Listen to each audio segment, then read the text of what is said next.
আমাদের সকলকে দুনিয়ার জমিন থেকে চলে যেতে হবে, এটা বেশি পরিমাণে মনে করা, এটা সবসময় মনে রাখা, সতর্ক থাকা, প্রস্তুত থাকা আমাদের, যে আমাদের একদিন দুনিয়ার জমিন থেকে চলে যেতে হবে। দুনিয়া এটা অস্থায়ী, একেবারে অস্থায়ী, কিছুটা প্রবাস জীবনের মতো। বাবা মা ছেলে সন্তানকে পাঠায় বিদেশে যাওয়ার জন্য, বিদেশে পাঠায় চাহিদা পূরণ করার জন্য, এত টাকা ধন সম্পদ এগুলো পূরণ করে তারপর অর্জন করে তারপর তুমি আসবে।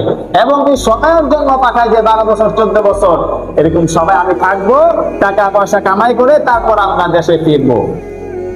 তারপর সেটার একটা নির্দিষ্ট আছে যে এরকম সময় হয়তো আমার থাকতে হতে পারে, কিন্তু দুনিয়ার জন্য যে আপনি এসেছেন আপনি বলতে পারবেন আপনি একদিন থাকবেন না 1 বছর থাকবেন? একেবারে অস্থায়ী, একেবারে অস্থায়ী, একেবারে অস্থায়ী। হ্যাঁ।